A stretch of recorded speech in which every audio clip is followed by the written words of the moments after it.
Hello and welcome to Sean White's Solar and Energy Storage Podcast. Today, our very special guest is Wayne Feltman, and Wayne works for VELUX. Did I pronounce it right? Yes, sir, you did. Hi, Sean. Thank you for having me on. Yeah, VELUX Skylights. And so I know a little bit about VELUX Skylights because I moved into this house about 4 or 5 years ago, and it has them. In fact, I was just looking at them before we got on the podcast because I was like, maybe I have some tech support issues or something. Like, we moved into the house and never got an instruction manual or anything like that, and there's some kind of remote controller, and I should probably look it up. I think my girlfriend has it figured out, and I'm just like in and out all the time. But yeah, skylights that you make are pretty cool because they do different types of solar. And let's just kind of let our audience know about some of the different types of solar. You have solar PV, of course, and that's mostly what we talk about. But you also have something called passive solar. And passive solar is the oldest solar that there is, almost, kind of, sort of, because passive solar is like architectural. It's how you build your building. It's having a window that faces south. It would be lighting your building with a VELUX skylight so you don't have to turn on the light bulbs. And cavemen have been doing passive solar. I remember back when I was a caveman, I looked at 2 different caves and one of them was facing south. I picked that cave, and that was because of passive solar. I love the way you're starting this off, Sean, because that is what we're all about. Daylight and fresh air through the roof, through skylights or roof windows. And because of their orientation on the roof, there's some unique benefits that a skylight can provide that you just can't get through vertical windows in terms of efficiencies. Great. Passive solar being one of them. Mm-hmm. And then while we're naming all the different types of solar, I might as well list off some of the other ones so people don't get left out. Solar thermal. So you're making hot water a lot of times. There's different ways of doing solar thermal that are kind of interesting that you can even do it yourself with. I think I'm trying to remember, like, there's something on YouTube that old hippies used to do where you have like some south facing wall and then you put in like some beer cans behind a piece of glass and you connect them together with tubes and you spray paint it black. And then as the heat rises, it comes out the top of the window inside the house and it comes in through the bottom of the window inside the house. And so that kind of circulates the air through the beer cans. And you're not doing beer today, are you? Like, yeah. We are not. We are not. And actually, at one point, VELUX was really into the solar hot water, though, heating your I didn't know that. Household water via, I'll call it a solar panel. It was a copper plate collector or solar collector. So a little bit different than some of the other technologies that are out there. But we've kind of gotten out of that business. It's just a very different business than our core business, which is more skylights and roof windows. But we definitely got an education through involvement in that for a number of years. You know, I am building a solar training center right now. And one of the things that I am shopping for is a skylight. So this is good timing. Well, we'd love to help you out with that. And Sean, a lot of your audience probably isn't familiar with the brand VELUX. If I could just do a quick introduction, a little bit about the company. VELUX is considered the world's largest skylight manufacturer. The name VELUX actually is pretty unique in itself. It comes from the root of 2 words, VE for ventilation and LUX, the Latin word for light. And that really is what we're all about, bringing ventilation and light to the places that we live, work, and play. So both residential and commercial, but through the roof, through a skylight or roof window. We like to say our products are the most energy efficient windows in the world. And the reason for that is because of their orientation on the roof, you get twice as much light coming through a comparably sized skylight than you would through a window. So, if you think about energy envelopes and energy efficiency of a building or a home, despite the improvements we've made in glass technology and window technology and whatnot, and even skylights, it's still the weakest link in your building's envelope. And so if you can bring in twice as much light through a smaller aperture or a smaller piece of glass, you've improved the energy performance. But we just celebrated, we've actually been around since 1941. So we're a Danish company by origin. There's a but movie we did just about celebrate, about 1941. John Belushi, who got World War II. Oh, yeah. Well, and actually, our roots are kind of connected to World War II. Our founder, just give you a little backstory on the company, was a civil engineer by training and was given the task of converting some attic spaces to classrooms. If you think about what was going on during 1941, World War II was underway, materials were scarce. A lot of buildings were destroyed. The idea was trying to keep kids in the classrooms, keep society as normal as possible, despite what was going on. And he was given the task of converting an attic space to classrooms. And, the conventional way of doing it with dormers and windows, well, the materials are scarce. That was quite expensive. So he came up with an ingenious idea of putting a piece of glass, a roof window, in the plane of the roof that would pivot and rotate, allow for ventilation as well as cleaning, and really is credited with developing the first modern roof window. So that was our humble beginnings. We've grown a lot since then. We are now a global company distributing over 40 countries. Domestically, we just celebrated 50 years here in the United States. And I do like to share, even though our parent company is still Danish, most of the products we sell here in the United States are manufactured down in Greenwood, South Carolina. And we also have a couple satellite manufacturing facilities here in the States as well. So we are putting Americans to work and supporting the American marketplace. And actually, we're a net exporter of products to about 5 different countries in terms of what we produce here domestically. Great. U.S. exporting. That's always a good thing. Yeah. Especially with what's going on with all these, tariff considerations and all the changes going on right now. So, do you see like reverse tariffs? Like if we tariff somebody, are they tariffing us back? I haven't kept up with it too closely to know how everyone's responding to what's going on. I know as a company, we're obviously very concerned because we do still import, quite a bit from Northern Europe, Denmark in particular, a few other countries over that way where we manufacture certain components. But by and large, we're going to hopefully not be too affected since we do manufacture most of what we sell domestically here in the States. But in terms of what's really going on in the broader picture with tariffs, it's anybody's guess on where this is all going to go. Great. So another thing that I was just thinking of too is your VELUX. So V for ventilation, Lux for light. And with the ventilation part, you let the hot air rises and you can let it out. You just push a button. I have one of these VELUX Skylights here and we can do stuff like that. And that kind of takes us back to some ways that they used to like heat and cool buildings back in the day. So like, how did people live in Dubai before they invented electricity? Maybe not as many people lived there. But the ground is a stable temperature. So you have like a basement, and then that temperature is kind of stable throughout the year. Like you go down deep enough, it's like the same temperature year round. And so if you open up something up top, and then the cool air comes from the basement that's touching the ground, and basements are usually cooler and all that kind of stuff, and then it goes out through the top, that's a way to keep your place cool by using that thing that says heat rises. And so that's kind of a cool thing to do too with your ventilation up on the roof. You're absolutely right. It's called the stack or chimney effect or the Bernoulli effect. I mean, hot air rises. So the taller the stack, so let's just say you have like a 3-story home. If you were to open windows down low, you mentioned the basement where it's nice and cool. And let's just say you got a central staircase that goes up 3 stories and you open up some skylights up at the top of that 3-story structure, you're going to pull that nice cool air from downstairs up through the house. It's natural air conditioning. And that, in fact, is how we used to cool buildings back in the day before, mechanical ventilation systems and air conditioning came to be. It worked then really well, and it still works well today. And that's one of the things that we talk about quite a bit when we speak to, architects, builders, remodelers, as to why they would want to incorporate skylights. The daylight is one aspect of it. The natural ventilation is another critical benefit that you can get. Yeah, I notice a lot of times you go into an old house and you go into the basement, there's these little windows up top. And so these windows let into the basement. It's kind of like maybe like head level or something like that because the basements are mostly underground. And then you let that air in there and you open up the basement door and there it comes all the way up top. Hopefully you don't have any crazy people with hockey masks in the basement or...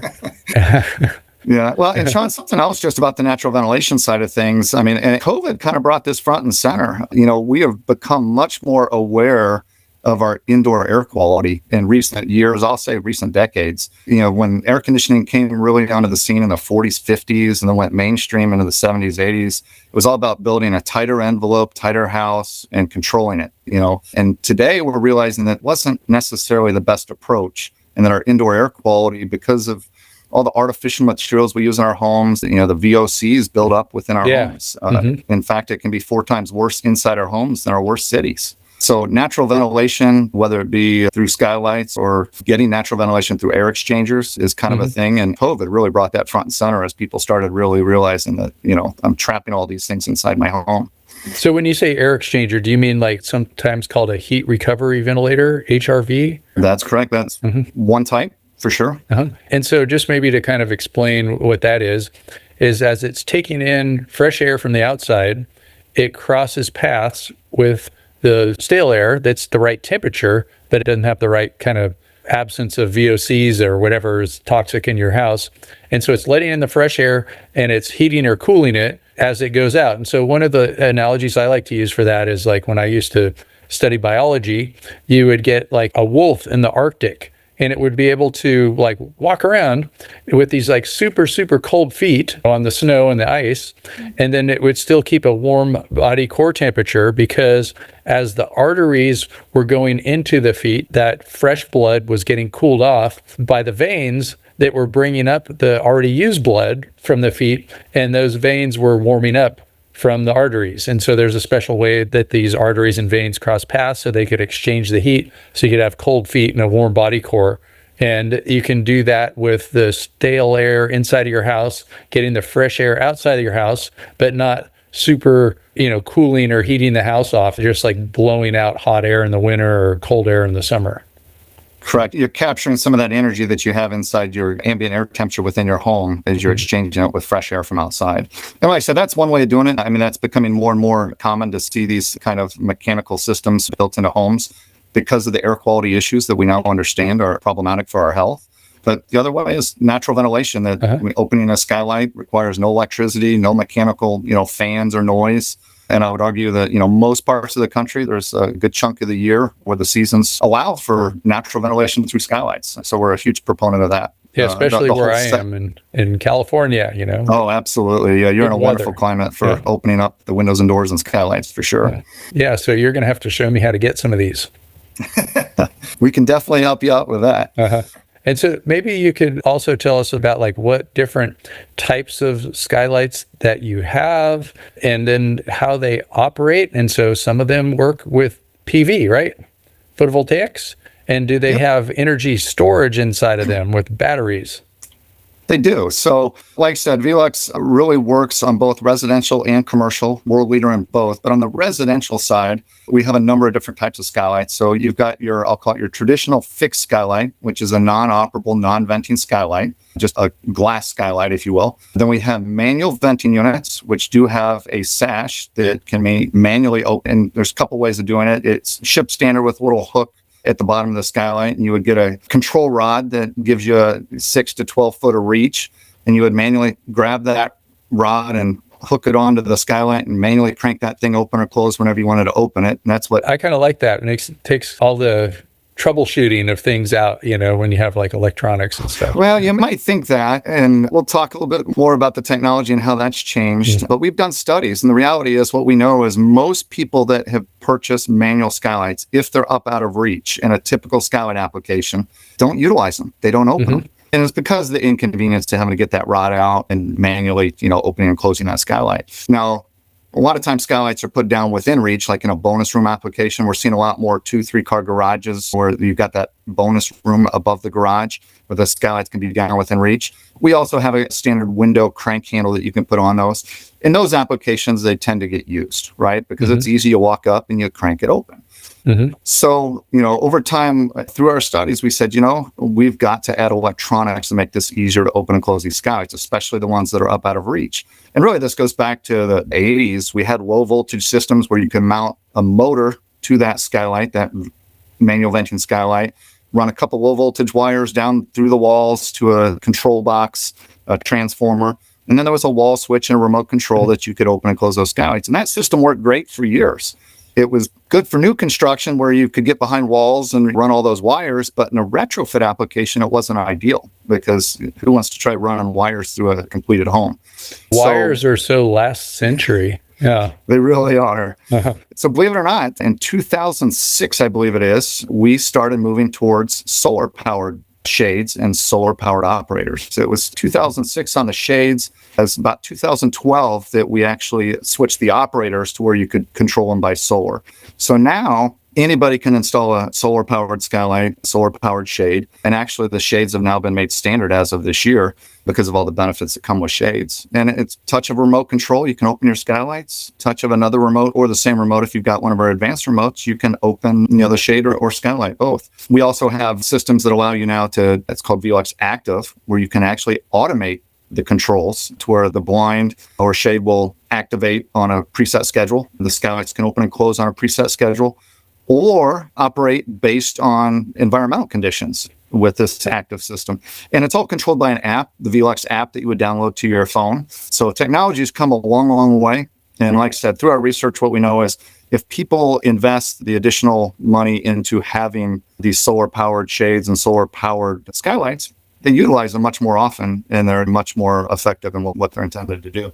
I've got an idea for you. So like I'm just in the process of publishing a book called PV Building and Fire Codes. Especially like in the International Fire Code, there are rules for skylights and like how far your PV has to be away from these. And I shouldn't call it like smoke hatches and things like that. Like it could be a skylight. A lot of times it is.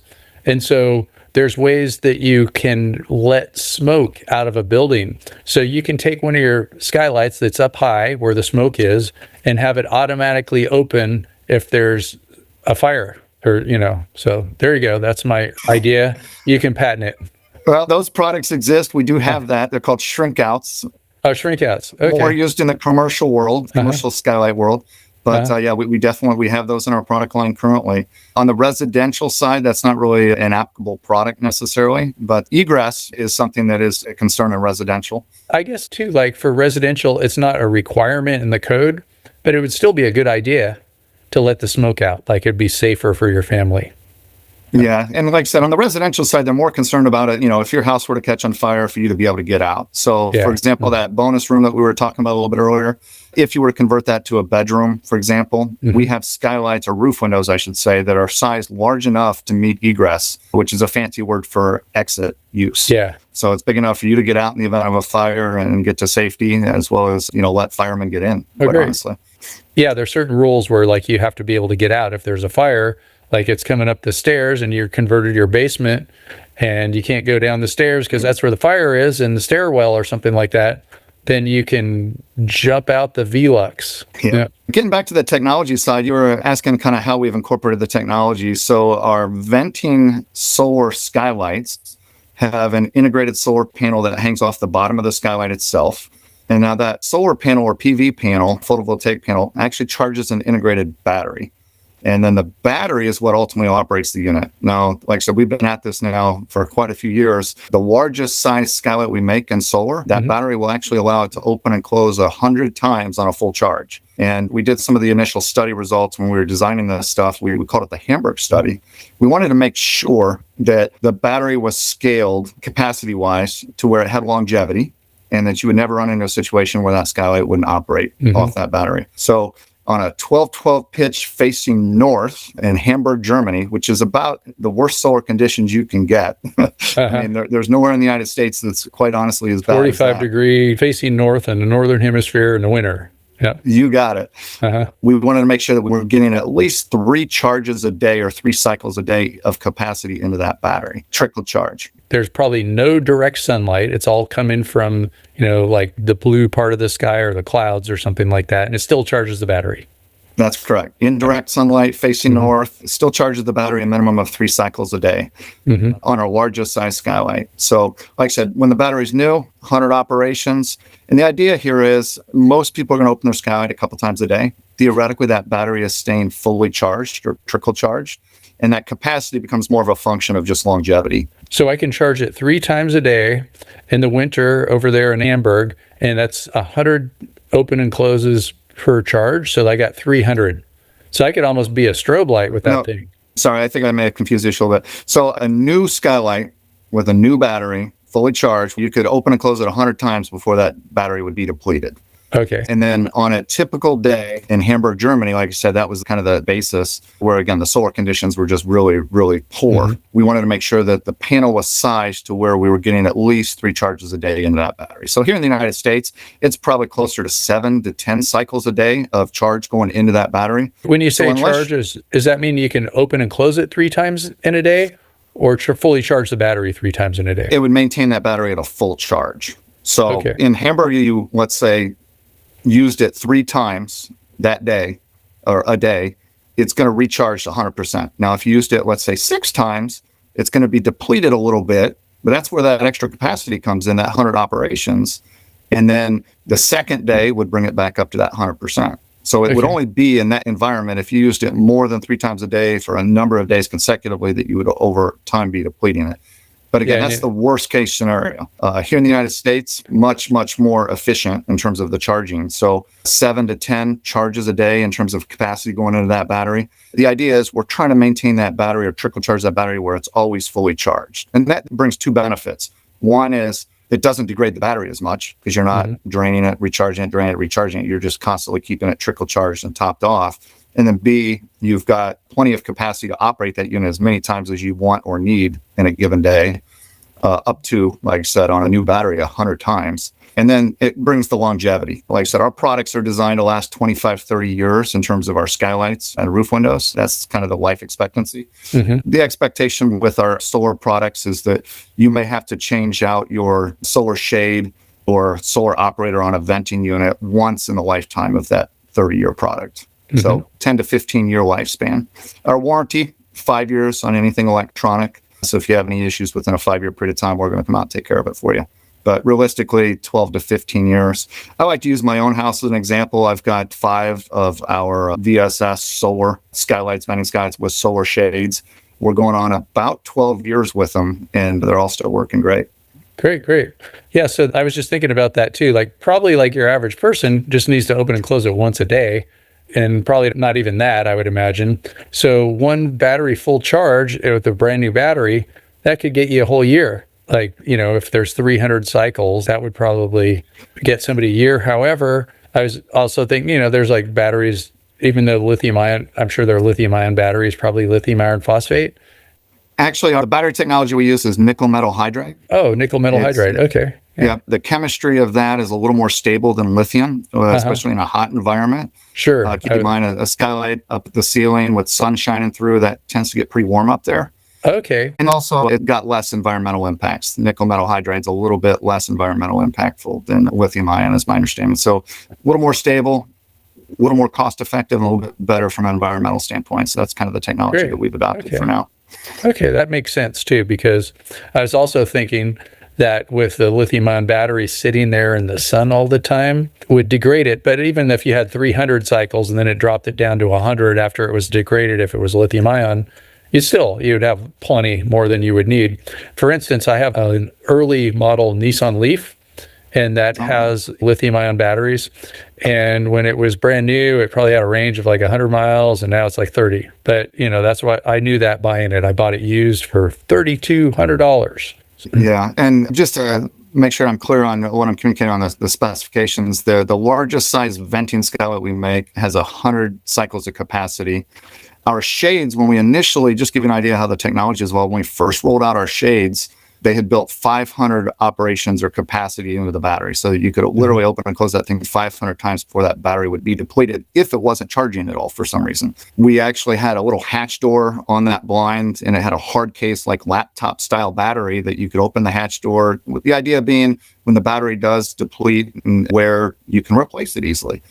Well, 10 years in, the reality is they were holding up just fine. They were, the capacity was so strong that we really weren't running into any battery issues. So that they removed that hatch door, which added cost, and that hard cased battery, and went to an integrated battery system now on our shades. And our current generation shades, so we're now into really our 3rd generation. We call it our slim line. We've tried to make it a little bit narrower head assembly, narrower rails, so that we get more daylight through, and the blinds aren't blocking as much of the daylight when you have them open. But reducing the size of that, we reduced the battery capacity. So we went from 500 cycles to probably about 300 cycles, but still more than adequate. The average person, like you said, is going to operate their shade maybe 2-3 times a day at most. And that's if it's automated. It's kind of a lot. Yeah. And then opening and close the window probably once a day, maybe twice a day. So, our engineers have done a really good job at dialing things in to make sure that it's scaled right in terms of solar capacity, battery capacity, to give us the longevity we're hoping to get out of our products.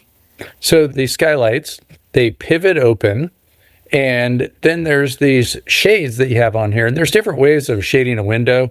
One of them that I was looking at that I just thought was interesting, but I don't know how practical it is they have these ways to darken a window electrically. Like you can make a window that just like all of a sudden you can't see through it, with a little bit of electricity. I don't really see that around, but I just saw that, we do have the technology to do that. Then there's other things that are like in between two pieces of glass. There's like a Venetian blind type of thing. And then there's other types that have like rollers that go up and down. So what type are you using? We interrupt you for a very important announcement. Sean White's Solar and Energy Storage Podcast has been brought to you by Sean White's Solar and Energy Storage Podcast. That's right, Sean White is sponsoring his own podcast, and he wants to remind you to go check out some of his classes. You can go to SolarSEAN, that's solar, SEAN.com, and then click on the links to check out his classes. You can check out his heat spring classes, and you can also hire him to teach classes for you, like at your company, something like that. Now back to the show. It's interesting, Sean. So we've got a long history of, I'll call it, shades and controls for our skylights. And we've tried a number of these different things. So, for example, the glass technology you were referring to, electrochromic glass, where you put a slight voltage through the glass and it changes the transparency of the glass. We actually utilized that product for about 5-6 years. We brought it into our product line. Unfortunately, the technology is still very expensive, and it drove our price point up to where we weren't selling a whole lot of it. So we don't currently offer that. But what we have found is a solar blind or shade, we call them shades now in terms of the way they're designed, really gives you the functionality that the consumer's looking for, the energy savings that the consumer's looking for, at a more affordable price point. So that's kind of where we're at now. In the past, though, we've had external sun awnings that were electrified, and I think you kind of referred to that a little bit. Over in Europe, we still have some additional accessories that we don't sell here just because the demand isn't quite there. So for the most part, domestically anyway, our room darkening solar shade. And I say it's room darkening, it's a double pleated shade with a foil liner on the interior. So it's very energy efficient, actually improves U values by about 45%. Is now part of our standard offering. We're actually including that on our core products as standard, our deck mount, curb mount skylights, because of all the benefits that it brings to the product line. And that's a change we just made this year. Actually, we've offered it as an option for, over 20 years, but became standard just this year as part of the product line. So does it like just completely black out the sun? And then where is the shade? Is it like inside, outside, or in between two pieces of glass? Nope, fair question. So we manufacture our own thermal panes, the IGU. And for those that aren't really up to speed on glass technology, you have an outer pane of glass, you have a spacer bar, and there's different technologies of spacer bar, and then you have an inner pane of glass. And the middle of that glass usually is filled with a gas to make it more energy efficient. We use argon gas. So that makes it kind of difficult to incorporate blinds between those panes and maintain the integrity of that thermal pane.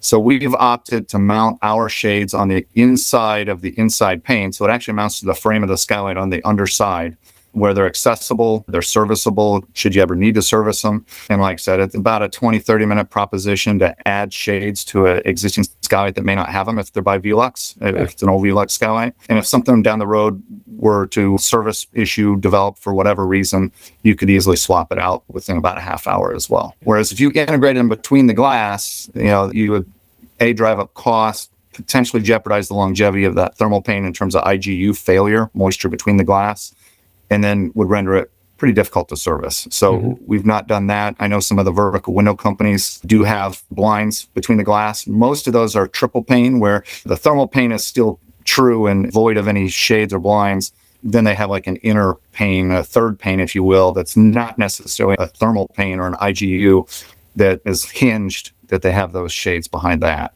So I imagine that this is probably a future thing, but an idea that you're probably working on is with the technology and the smart homes and artificial intelligence and all that kind of stuff, you could have a house that communicates with the thermostats, the weather patterns, and all that kind of stuff, and uses that information wirelessly to decide when to open the skylight and when to close the shade. What if I told you we already have that? So that VELUX Active I was speaking to a little bit ago, yeah, it's available as an upgrade to our standard product line. And it literally is a 3-piece kit. It's called VELUX Active. You download an app on your phone, and basically the 3 pieces, you've got a smart wall switch, or a smart keypad, I'll call it. So let me give you a real world example, and I can speak to this because we've got this down at my family's lake house. Perfect example. So down at the family lake house, it's an old log cabin built in the 60s. We've got a skylight in the entryway. And these are all venting skylights, special log cabin skylight. You got to have those. Just our standard product line, the LC model. But we have a venting skylight in the entryway. We have 2 venting skylights over the kitchen, and we have 2 out over the sunroom. Okay, now these are basically 3x4 VSS venting solar skylights with integrated room darkening shades. Now, I also have the VELUX active system there. So the way this works is, for that sunroom example, on the app, I can see each of those rooms, and I can have set points. And that sensor on the wall, or the keypad on the wall, has 3 sensors integrated into it: a temperature sensor, a humidity sensor, and a CO2 sensor. And then I can have the set points established for each of those conditions. So I can say, okay, when that sunroom gets to this certain temperature, I want it to open. If you had it in a master bath, let's say you hop in the shower, instead of using that noisy exhaust fan, the skylight will automatically detect increasing humidity levels in your primary bath. As those humidity levels go, once it hits the set point that you've established on the app, it's going to say, okay, I'm going to open the skylight. And once that room recovers and the humidity levels drop, it will automatically close. Wow. So that's one way VELUX Active works. What else is cool is anywhere in the world I can operate and know the condition of my skylights, whether they're open, closed, whether the shades are open and closed, and actually manually deploy them as desired. So that's pretty cool. So like before we head down there in the summer months, we don't air condition it when we're not there. And it'll get over 100 degrees, 110 degrees in there. I can open up the skylights a couple hours before we head down, and it'll drop the temperature in that place by about 20 degrees before we get down there, which is pretty cool. That's probably good for the logs in your log cabin. Do you know, did Abe Lincoln have this technology? I'll bet he wishes he did, but different type of skylight. His was probably manual, I imagine. Yeah, in his log cabin. Yeah, probably just a hole in the roof, right? Didn't do well with the elements, though. So you said like it has a humidity sensor and it knows when to open when there's humidity. What other types of sensors are there? Are you looking at it like CO2 sensors, pollution sensors? Is it more polluted inside versus outside for all the people that have their skylights in Beijing? Or So it'll be interesting to see where this technology takes us. Right now, like I said, at launch, we've had this system now for about 6 or 7 years, I believe, is when we launched it.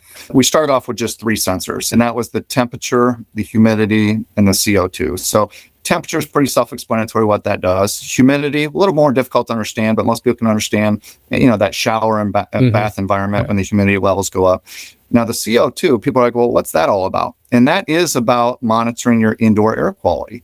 Now, CO2, that's carbon dioxide. That's what we breathe out. So if you have, let's just say, a typical great room application where you got a couple skylights and you have a bunch of people over, you're having a party.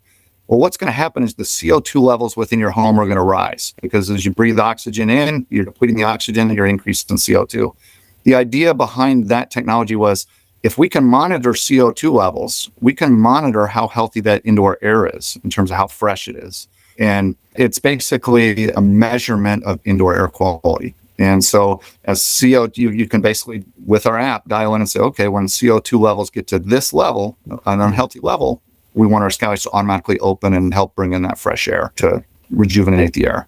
The other thing that's kind of neat about this app is, in terms of technology, is it's all internet enabled. So now you can be tied to what the weather forecast is. So if you've got an automated setting that says, for example, my sunroom, I want to open it every day at 9 a.m., close it at 3 p.m., keep the heat out during the summer months. Well, if a thunderstorm is in the forecast with 60, 70% chance of a thunderstorm, the system can say, okay, you've opted to follow the local forecast and override any settings that you might have so that those skylights don't open. There's even a better fail-safe than that, though, which is our venting solar skylights have an integrated rain sensor built into them. Mm-hmm. So in the event that you do get a pop-up thunderstorm, it's an acoustic sensor mounted just adjacent to the solar panel itself, the PV panel. And it's acoustic in that it senses raindrops, so it listens. And the reason we went to that technology is because it uses very, very little energy to work. And a drop of a rain, it's going to hear it, sense it, and close that skylight down to ensure that your skylights are closed in the event that inclement weather arrives. Some of the technology you were alluding to that's coming, we've already got. Where it's going to go from here, well, I keep that kind of a tight-lipped secret. Uh-huh. I'm not on the product design team, but I do know they're working on next-generation stuff, and I'm kind of a techie, and I look forward to seeing, what kind of new stuff. We're always bringing new stuff to market. And I know with the Internet of Things, the future, I think just a more integration, more, interconnected products is probably what we're going to see going forward. Great. Yeah. So speaking of CO2 sensors, I actually have one that I can travel with. I think it was a couple of $100. It connects to my phone. It's pretty neat. But one of the things I'm kind of surprised about is how much CO2 you actually have. And so right now, like I'm looking at the Mauna Loa Observatory data, we're somewhere around like 425 parts per million, which is 3.23 parts per million more than it was a year ago. And one of the things that happens with my little sensor is I stick it next to my bed and I take it with me sometimes to hotel rooms and stuff like that, or even when I'm teaching classes, like at the RE Plus conference one time I brought it. And in the morning in the class, the CO2 doubles by the end of the day. And that's like in some kind of modern conference center. And they have CO2 sensors in buildings and they can change all these different things. And CO2 can come from your breathing out for combustion. Another reason not to have like what they call natural gas or propane or anything like that, because it ups the CO2 in the room and it takes away the oxygen. You know, that's just kind of the reaction that you get from metabolism or combustion. You get this more CO2. And so sometimes people look and see what the CO2 was when they were born. And I can't remember what exactly my CO2 birthday is or whatever like that, but it's gone up a lot when they talk about that causing climate change, and our atmosphere is just very thin. So it would be interesting to see too over the years with these CO2 sensors from your Skylights, you know, like if you can tell how it's going up. But I know you're measuring the CO2 inside the building, which is always going to be higher than the CO2 outside the building, unless you're next to an exhaust pipe. Correct. And we're using it more as a benchmark of just how much indoor air quality is being affected by, I'll call it, people in the home. Because as you monitor that, you know, like I said, if you have a bunch of people over, you're going to see those CO2 levels rise. It can also establish then, you know, how quickly you're exchanging that air. So when you open those skylights, you can see it quickly drop. Well, when I say we're using it as kind of a benchmark or an indicator, the same thing happens though. If you're closing your house down, your VOCs, volatile organic compounds, that, you know, your off-gassing that you get from all the materials in your home or chemicals, you know, cleaning chemicals, things like that, those also build up in your home. So the idea is we can kind of monitor through monitoring CO2 levels how effective we are at air exchange with our Skylight products. Yeah, that makes a lot of sense. And so if you have like a newer house, there's probably more VOCs in it, or you just painted something with some oil paints and all those things. So you got to, you know, get rid of that. And I guess smoking, that would cause some CO2. No. And all kinds of other things. A lot of people get confused between, and I know I've done a lot of training for, you know, internal training for reps and whatnot. CO2 is carbon dioxide, not to be confused with carbon monoxide, which is when you burn fuels or cigarettes, things like that, you get carbon monoxide gas coming off, which is a poison, essentially. Yeah, it almost killed me when I was a kid. Yeah. Like when I was a kid, my dad had this wooden speedboat and there was a break in the manifold. And I was like on the front seat to lower down because I was a little kid. And me and my brother both passed out and they couldn't wake us up. And and so hemoglobin, that's like where it carries the oxygen in our blood, is more attracted to carbon monoxide than it is to oxygen. And so it uses up all the hemoglobin to hold this stuff that doesn't, you know, bring oxygen to your body. And then that's how it can kill people. And that's another reason why I think it's a good idea to have an electric vehicle, because especially with these new cars, you don't know when they're turned off sometimes. Like you get out of one of these gas-powered cars and there's rules that the engine has to cycle off. And then you don't hear the car in the garage. You shut the garage door, you go in, the car cycles off and on to keep the battery charged over the night. You go back into the garage, it's real tight, doesn't have a VELUX skylight in it, and then you don't make it past the bumper of your car because of the carbon monoxide. So that would not be a good thing. Yeah, well, you'd be pleased to know VELUX is a very sustainable-oriented company. And over in Europe, we're moving our entire fleet to fully electric vehicles. Unfortunately, we had hoped to do that here in the States, but the infrastructure still is in terms of the geography that our reps cover. But we are, all of our reps are moving to hybrid vehicles at this point. The ultimate goal is to go full electric, but we're still waiting for some of that infrastructure to allow for that to work with our traveling sales reps that sometimes cover 3-4 states. But we're very vested in the electrical vehicle movement and doing our part to minimize our impact on the environment. Great. Yeah. Yeah, maybe I'll see if you can put a VELUX skylight on my car.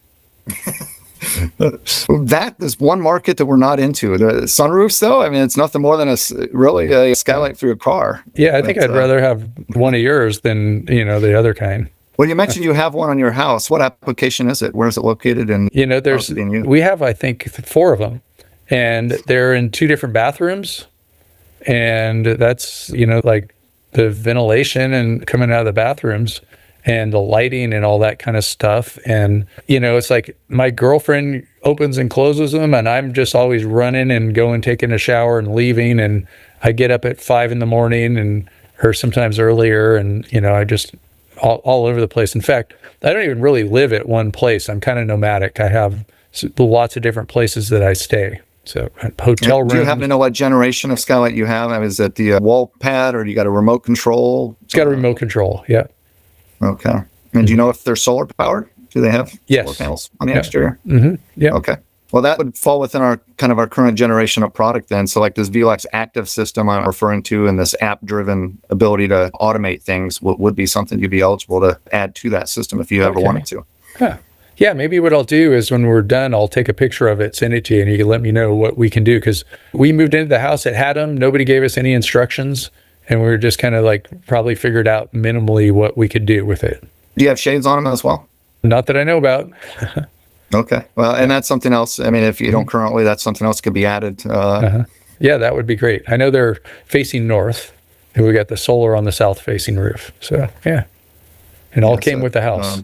Yeah. Great. Well, good. Let's see. Is there any other things that you want to talk about? Well, we talked a little bit about kind of the direction we're taking with our shades. Like I said, for those that have had skylights or thinking about skylights, the probably question, well, I want to add a skylight because I want the daylight to come in. Why would I want to add a shade to that? Mm-hmm. And, for years, we've always had shades as an option with our products. And for years, we've been trying to sell it for all the benefits that you get. Namely, control of the light, obviously, is one. And light is heat. So like if it's really hot day, you don't want to heat up too much. You can actually open up the skylight and have shade. Yep. So the idea of adding solar shades, really, it is about light control, but it's also about convenience. We talked about our first generation of shades were manual shades, just like the manual opening and closing of a skylight. You'd have to get a rod to open and close your shade. So obviously moving to electric and now solar powered shades gives a great deal of convenience, and they're remotely operated now. Automation. It's good for taking naps. Yeah, shade is good for naps. Middle of the day, you want to block out the light. But then the other thing I like to stress, and I don't care what market you're in, the energy savings, the thermal benefits that come with it. So by adding a room darkening solar shade, which ours are double pleated, it's a 45% improvement in U value. Solar heat gain improves by 19%. So even if you really, are like, well, I'm putting it in an area where I don't necessarily want to close it very often. Well, at night, you're generally not looking out your skylight. If it's in a hallway or even a kitchen or something like that, you can automate that. And if you're in a cold climate, in the winter months, closing those shades at night saves you a ton in energy bills. Yeah. If you're in in Arizona or a place like that, and you're away to work 8-9 hours out of the day, it makes no sense to let that sun beat in through your house and drive up your air conditioning costs. So you can really get smart with deploying these shades in a way that saves you a great deal of energy. So like I said, I just want to make sure that your listeners understand that shades are more than just light control. It's all about energy and improving your energy. Yeah, so pretty much what you have is like non-visible light, infrared radiation, radiating the heat out of your house into whatever your window's looking at. Could be the trees over there or over to space and some other planet across the universe. There's some photons are going in all those directions. So you close the shade at night and it keeps your house warm, even just like for regular windows too. People probably don't always realize that too. So if you're at nighttime, you close the shades, it saves the heat in your house. So. Absolutely. And like I said, we've run analysis, skylights, if deployed smartly and used properly with shades, can save you energy. The old idea of skylights are an energy hog or an energy loser is absolutely false and been debunked, especially when you adopt these smart strategies to enhance and improve your energy envelope. So that's smart. Sounds very smart. Yeah. And another reason, so like I said, this year we did make our solar room darkening shades standard on our core residential products, our deck mount products and our curb mount products. which, we did a lot of research before. This all started with some research we did during COVID where, 90% of consumers, once they are knowledgeable about the benefits of the shade, want the shade. So it just made, perfect sense to incorporate them as standard, bring the cost point down on the shade and integrate them into the product. But another side benefit that we're hoping to achieve is, if you think about it, if you've got just a fixed glass skylight up there, depending on what room it's in, you may not interact with that product at all as a typical consumer. What we know from research is if you have a venting solar skylight or a solar powered shade, that consumer now is interacting with that product more. And it creates awareness for us, awareness for the category. So for the trade customers out there, the remodelers, builders, and even roofers that want to learn more about the Skylight business, we're doing what we can to kind of increase awareness. And, once people realize all these benefits that Skylights bring and all these advanced features that we now offer, it's additional revenue and profit for them potentially, as well as a win for the consumer because they've got a much more functional product that meets all their needs. All right, great. Well, I need to get a bunch of Skylights from VELUX now for the solar training center that we're building, and we could demonstrate how they work to all the people that come in there and take solar classes. And it's a great way to use solar energy for more than just making electricity. So thanks a lot. For sure. And I guess the last thing I would like to share is, I know your audience is pretty diverse, but for the trade customers out there that might be listening to this, whether it be a roofer, remodeler, builder, even architects, we do have VELUX personnel in just about every state, and we are, looking for partners to help us grow. And like I said, it's a unique product. Not everyone's out talking about it. Unfortunately, we're trying to change that. But we do have programs. For example, for builders, we have model home programs where you can get products for your model homes to share and show your customers and have them experience it before they build their home. With roofers and remodelers, we do have certification programs. So if they want to learn more about Skylights and their application, whether it be replacement or new installations, we can help them on that front.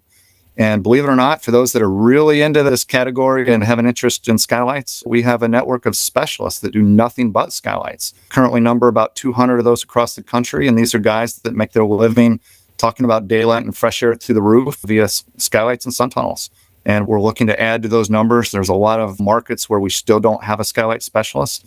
And one of our biggest challenges is we spend millions of dollars in marketing, advertising, HGTV. Skylights are back. It's never really went away. But we're generating a lot more interest in the category now than we ever have.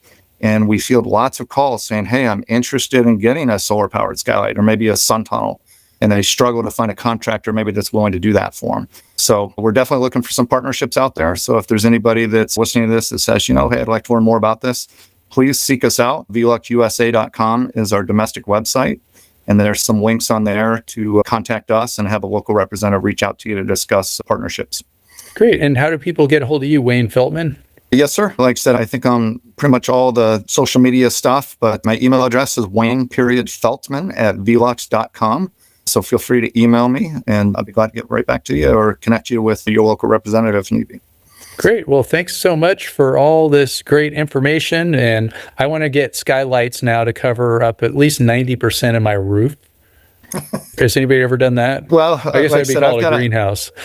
Yeah, no. Well, believe it or not, I've got a long history with VELUX. I'm 26 years in as of this August. And we have a system, Sean, that allows us to combine Skylights. We call it our combination flashing system, where you can gang Skylights together.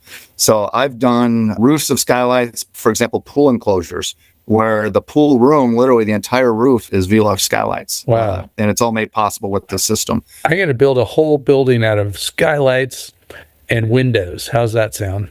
Done smartly, you can pull it off. So you were talking about passive solar. I recently worked on a project in Nashville, Tennessee that was a passive solar home. In the south-facing exposure, we had a roof line of Skylights, quite a few of them. And it was a stone masonry chimney on the inside that, with a darker type stone. And the idea was in the winter months, open the shades, let the sun heat that stone wall. And you have then like a heat sink that would absorb heat throughout the day and then dissipate that all night long.